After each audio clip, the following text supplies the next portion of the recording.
Martin Luther King. We have wrapped up beyond the limits that we have. The very word secrecy is repugnant in a free and open society. We've sold our soul for selfies. Martin Luther King was shot and was killed tonight in Memphis. And I want you all to know that we are fighting the fake news. It's fake, phony, fake. It's one small step for man, one giant leap for mankind. A few days ago, I called the fake news the enemy of the people, and they are. They are the enemy of the people. We all want to help one another. Human beings are like that. We want to live by each other's happiness, not by each other's misery. And we are, as a people, inherently and historically opposed to secret societies. Well, I don't know what will happen now. We've got some difficult days ahead. Informed consent means your doctor tells you the risk of the treatment you are about to undergo. In too many cases, informed consent was withheld. Americans were kept in the dark about the effects of what was being done to them. The deception extended beyond the test subjects themselves to encompass their families and the American people as a whole. Hello friends, my name's Rich and welcome to the 108. Today I'd like to talk with you a little about Project MK Ultra, and hopefully this will give you a little insight into just how little regard governments are actually capable of having for their own citizens. So firstly, MK Ultra first started out in the public eye as just a conspiracy theory, but it was actually declassified in July of 2001. So first, let me just give you a little background on this project from the CIA. So Project MK Ultra, also called the CIA Mind Control Program, is the code name given to a program of experiments on human subjects that were designed and undertaken by the United States Central Intelligence Agency, and which were, at the time, illegal. Experiments on humans were intended to identify and develop drugs and procedures to be used in interrogations in order to weaken the individual and force confessions through mind control. The project was organised through the Office of Scientific Intelligence of the CIA and coordinated with the US Army Biological Warfare Laboratories. The operation was officially sanctioned in 1953. It was reduced in scope in 1964, further curtailed in 1967 and officially halted in 1973. The programme engaged in many illegal activities, including the use of US and Canadian citizens as its unwitting test subjects, which led to controversy regarding its legitimacy. This is where the conspiracy comes from.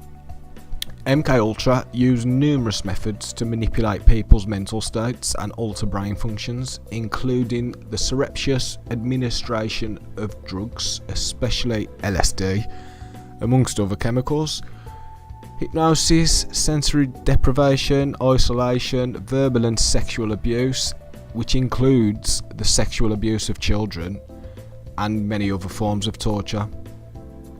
The scope of Project MK Ultra was broad, with research undertaken at 80 institutions, which includes colleges, universities, hospitals, prisons, and pharmaceutical companies.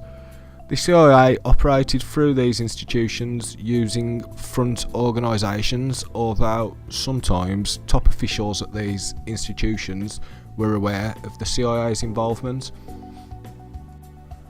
So Project MK Ultra was first brought to public attention in 1975 by the Church Committee of the United States Congress and Gerald Ford's United States President's Commission on CIA Activities within the United States. Investigative efforts were hampered by the fact that CIA Director Richard Helms ordered all MK Ultra files to be destroyed in 1973. The Church Committee and Rockefeller Commission investigations relied on the sworn testimony of direct participants and on the relatively small number of documents that did survive Helms' destruction order. In 1977, The Freedom of Information Act request uncovered a cache of some 20,000 documents relating to Project MKUltra, which led to Senate hearings later that year.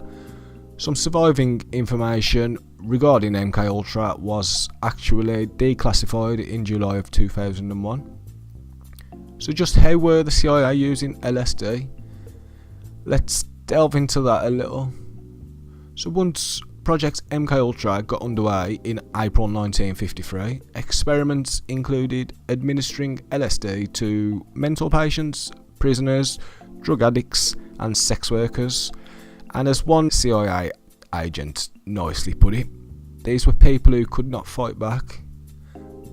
In one case, they administered LSD to a mental patient in Kentucky for 174 consecutive days.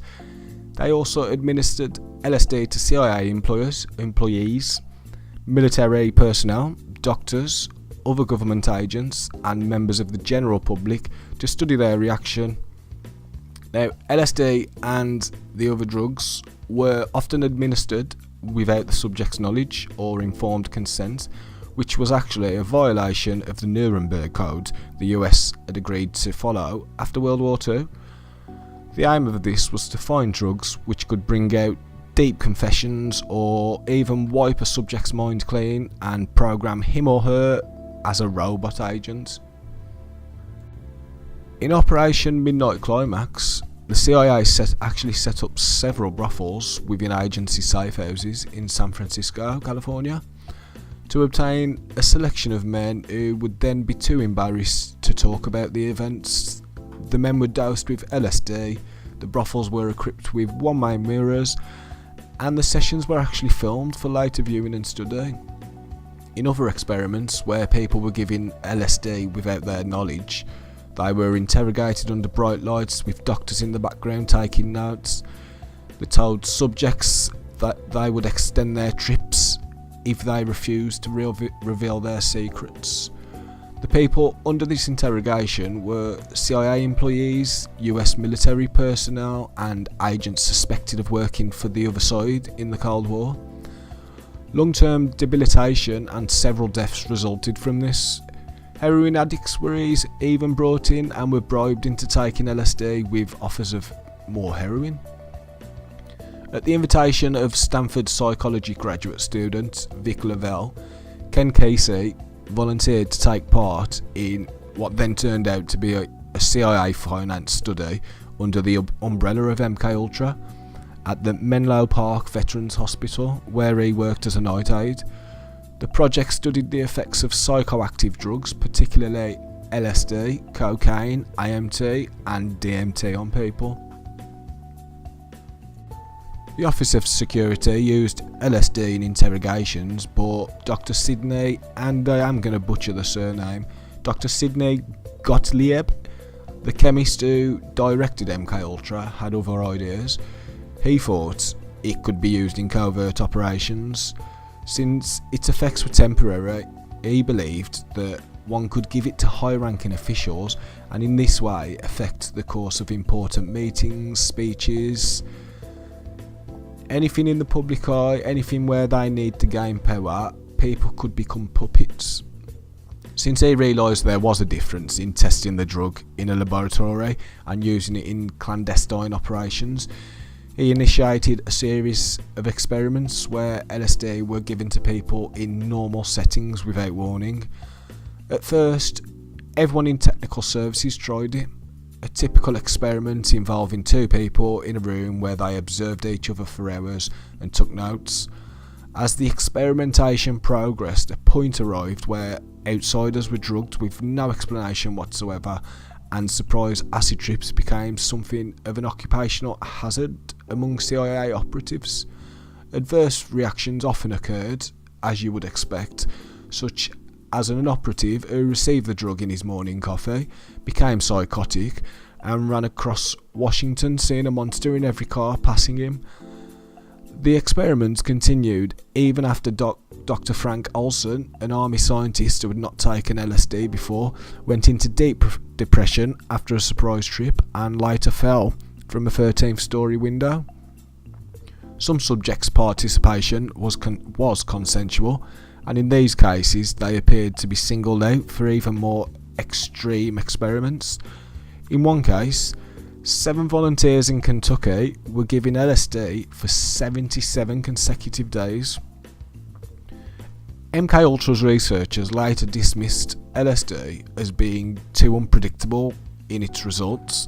They gave up on the notion LSD was the secret that was going to unlock the universe, but it still had a place in the cloak and dagger arsenal.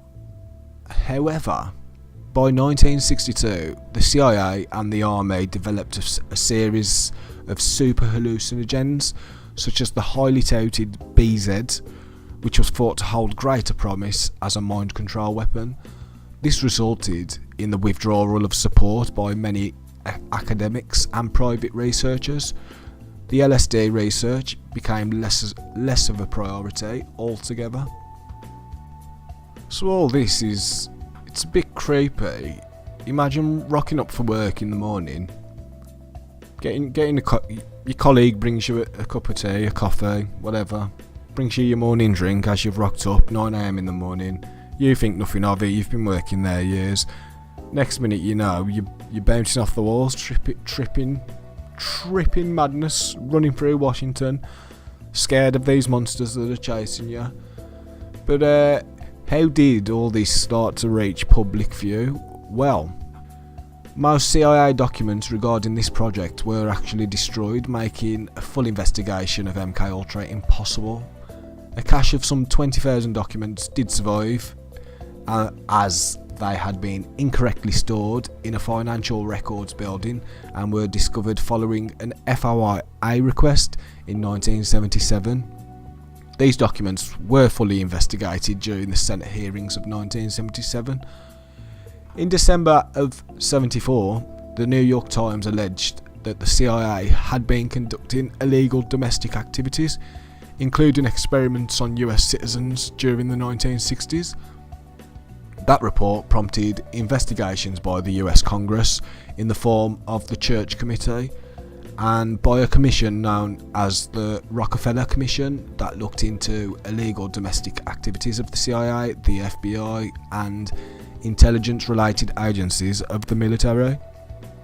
In the summer of 75, Congressional Church Committee reports and the Presidential Rockefeller Commission report revealed to the public for the very first time that the CIA and the Department of Defense had actually been conducting experiments on both unwitting and witting human subjects as part of an extensive program to find out how to influence and control human behaviour through the use of psychoactive drugs such as LSD, mescaline and other chemical, biological and psychological means. They also revealed that at least one subject, Frank Olson, had died after administration of LSD. Much of what the Church Committee and the Rockefeller Commission learnt about MKUltra was contained in a report prepared by the Inspector General's Office in 1963. However, it contained little detail. Sidney, and here's the dodgy surname again, Sidney Gottlieb, who had retired from the CIA 2 years previously, was interviewed by the committee but claimed to have very little recollection of the activities of MKUltra, which, if you're involved with drugging citizens, making them trip balls, making them run through the streets, fall out 13th floor windows, it's not likely that you're going to forget what happened. Do you know what I mean? Come on, you work for the government, you're supposed to be better than the average person, but no. But anyway, the Congressional Committee investigating the CIA research, chaired by Senator Frank Church, concluded that prior consent was obviously not obtained from any of the subjects. The committee noted that the experiments sponsored by these researchers call into question the decision by the agencies not to fix guidelines for experiments. Following the recommendations of the Church Committee, President Gerald Ford in 1976 issued the first executive order on intelligence activities, which, amongst other things, prohibited experimentation with drugs on human subjects except with the informed consent in writing and witnessed by a disinterested party of each and every human subject.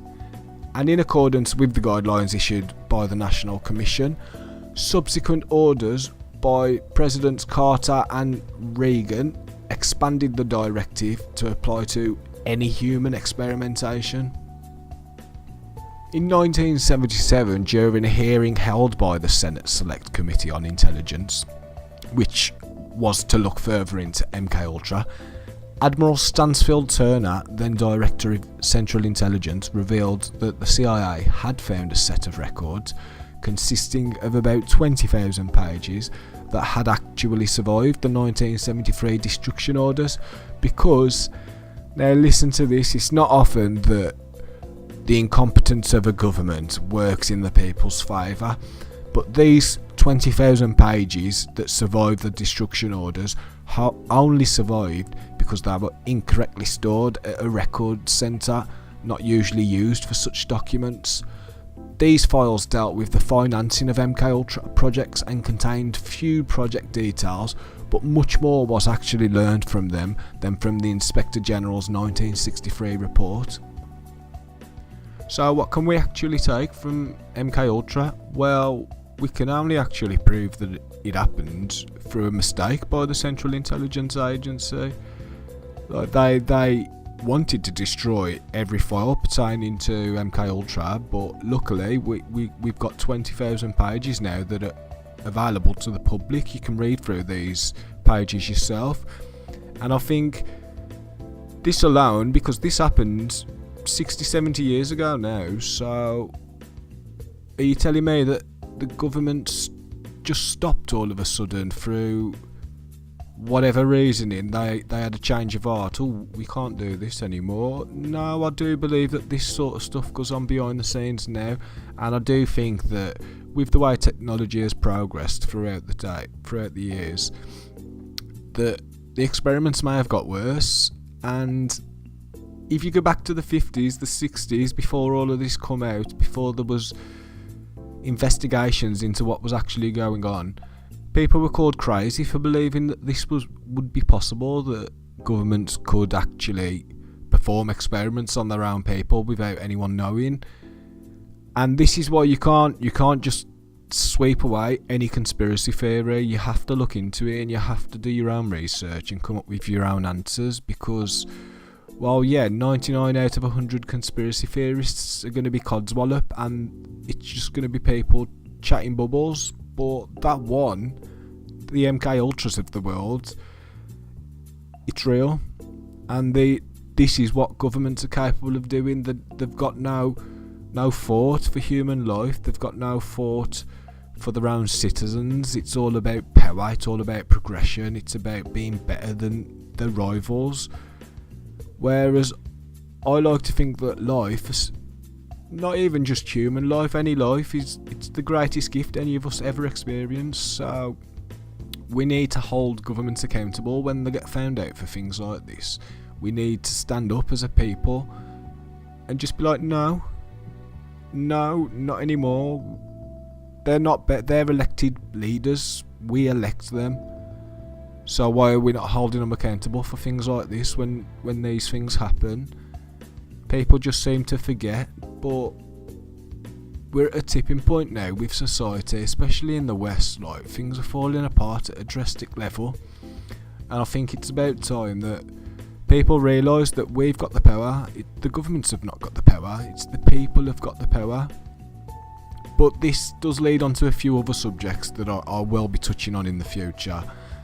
MKUltra it gets pretty deep, and now if I was to scale through all them 20,000 pages and touch up on every experiment that happened, this video would be an hour, 2 hours long, but I've tried to keep it as short as possible, give you a brief history on what MKUltra is. Now, if people are interested in this and they would like to know more about the experiments and what actually happened, I will have to come back to it in the future, so just let me know down below. But for now, guys, I will let you go until the next video. So do please take care, friends. Take care of yourselves, everyone around you, and don't forget to question everything around you. Just question.